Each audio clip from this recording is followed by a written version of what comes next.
wàhálà ti wà o ẹ̀yin wa mo fẹ́ kẹ́ wà very careful lórí information mẹ́ fún yìí ṣó ti yé ẹ rí i pé gbogbo àwọn Ògbómọ̀ṣọ́ side a gbọ́ pé àwọn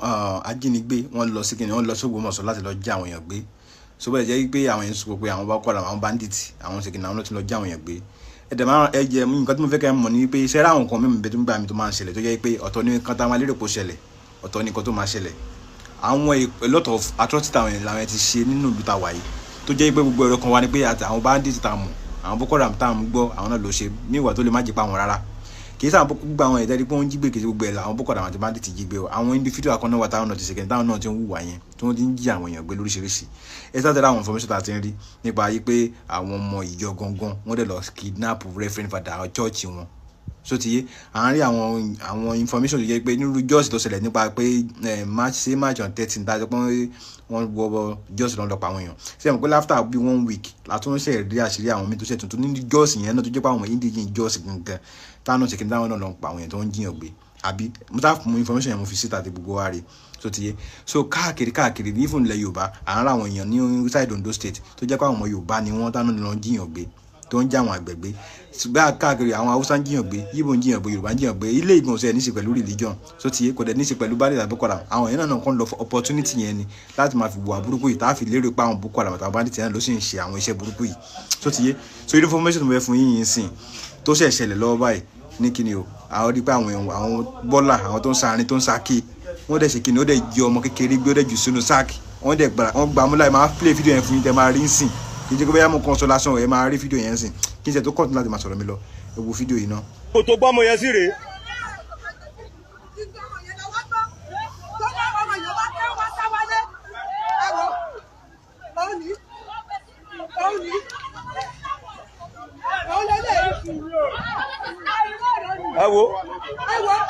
ẹ wo ẹ mú àpò yẹn ara evidence ni àpò yẹn ẹ mú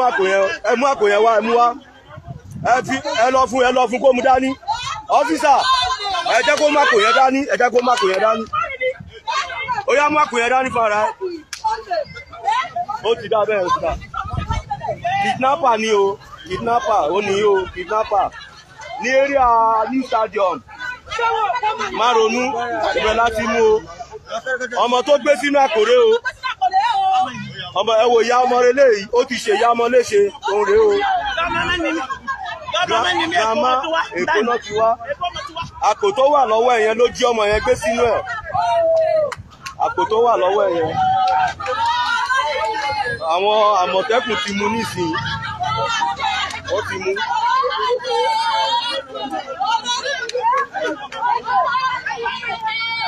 Haúsá ni o Haúsá ni ó jí ọmọ yẹn gbé sínú àpò ọmọ yẹn bẹ̀rẹ̀ sí ní kígbe àpò ọwọ́ ẹ̀ tó wà lọ́wọ́ ẹ̀ yẹn.